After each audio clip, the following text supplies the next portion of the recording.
Welcome to another exciting episode of Waiting the Sub. As usual, I'm your boy, Kwesimulafe.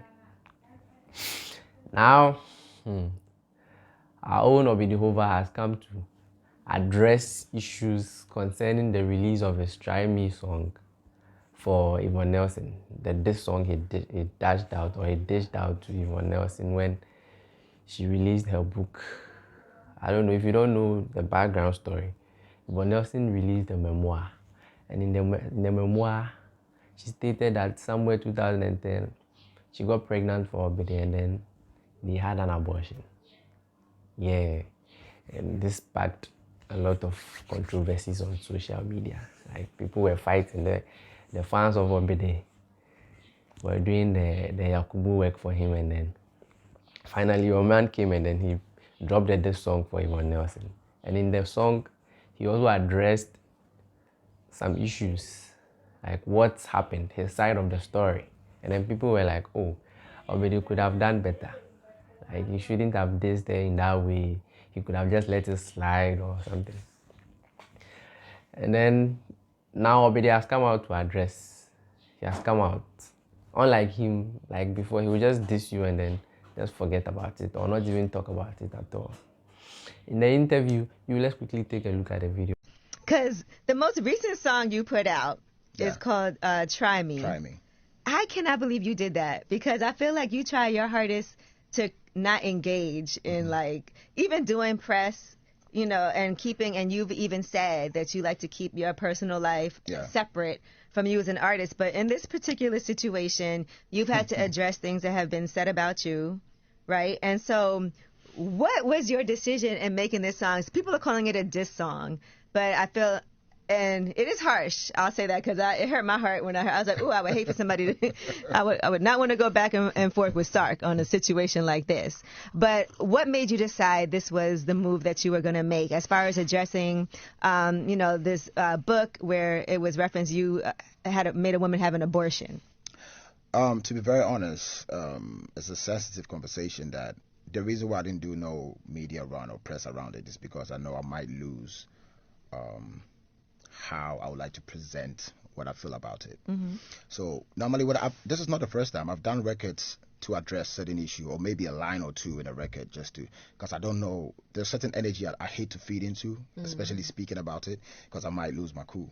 So with this situation, yes, exactly. I'm not going to sit here and say I'm super proud of everything. It's just in the moment how I felt, whether it be my truth, there should have been a way that you could have said it. That's why I don't like to speak about it, because this is a conversation between two people, but then we could have a conversation if you want to talk about it, because it involves me as well. Right. But because people know the Sark doesn't speak, you know, people think they can say something and no Sark is not going to speak, and then it's going to get away with it. Yeah. You know, so once in a while, you know, you just let them poke the bear. Yeah, exactly. Poke the bear. So, and because I'm the same way. If people talk crazy about me, I don't like to address things because I feel like it gives it way more life. Exactly. And I see people do it all the time. And instead of me engaging in a back and forth, I'm like, you know what? Go ahead. I'm going to just keep on doing my thing and not let anybody knock me off my square. True. But this time you said it wasn't a line or two.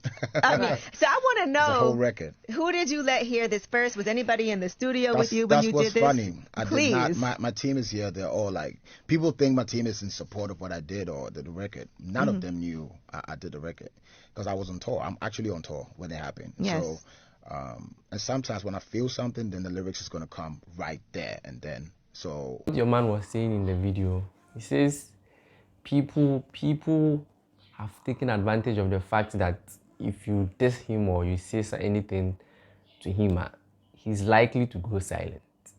So people are just like, oh, this is Obidi, let me just diss him and then chase the clout and everything. He won't even come and address it. He won't talk about it.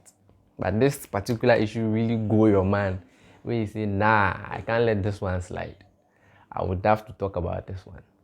He said even when he was going to record the songs, he didn't let any of his teammates see. When he came online now, he saw and said, I am not Yvonne Nelson, Obidi, abortion, 2010. Where the thing go your man, where he speedway enter studio, like, he didn't even wait.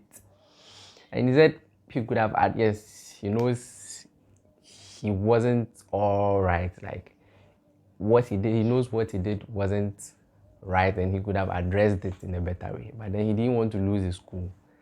That was why he just entered the studio and then bab. Yeah.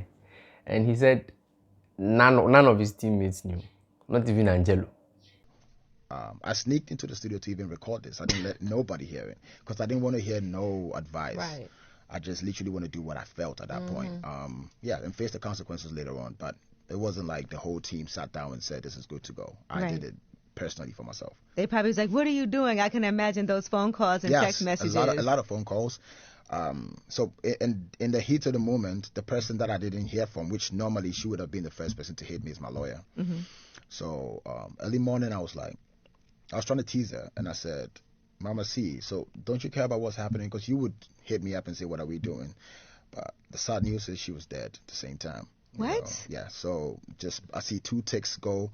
I didn't hear, of course, she would respond like within 5 minutes. Wow. It took hours, and then I heard she's no more. So Oh just my within God, that period, that's an it was awful... like very, very tough time within that short I'm period. so sorry to hear that. Good. Yeah, I'm really sorry. Ooh, Yeah, so that's she would have been somebody who I know wouldn't endorse that that situation of how I wanted to handle it, but I just felt like it, like this. I normally don't do it, but this, to me, I think I'll get to a point where I can speak freely about it. I think it's still fresh, that I still want to process it before I can really speak. You know, and this is something that happened like a really long 13 time or ago. something, Yeah. So this is something that she brought back up. And then I know in interviews you don't even really like to address things like this, but since you put the song out. Yeah. And he said none of his teammates knew, not even Angelo. And what about the lyrics video? If none of your teammates knew, who did the lyrics video for you? Because you released the song with the lyrics video.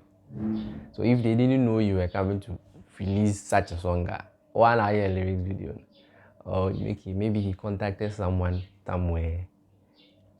And then he was like, he was going to keep the song to himself. After recording it, he was still contemplating on whether to release it or whether not to release it. And then the song got leaked. We were posting this song, 12 a.m. sometime. And when he saw that the song was already out, he was just like, oh, this song is already out, let me just release it.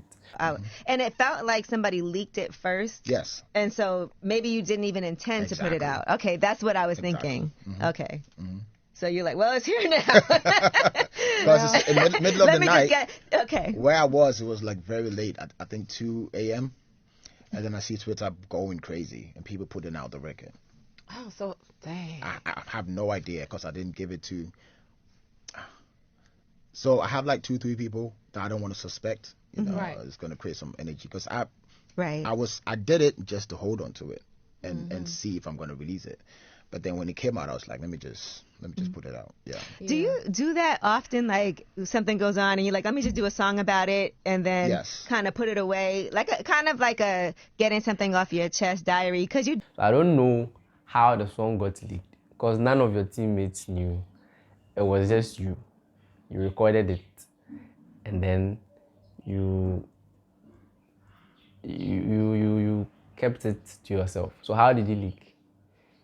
Was it from someone? And are people now contacting you for the lyrics video? Probably a cover art or something. Maybe a new could do.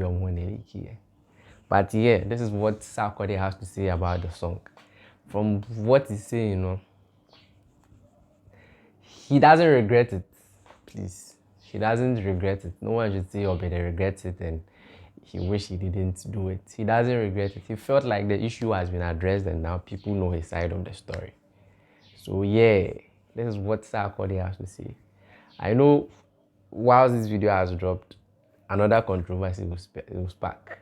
That is our job. We'll be here to bring you updates. When we brought the first part of this video, we promised to bring you updates. And now this one has come and we've brought it to you. So if any other thing pops up concerning this particular issue, we'll be here to bring you updates. Don't forget to subscribe to our channel and then put us on post notification. Brr.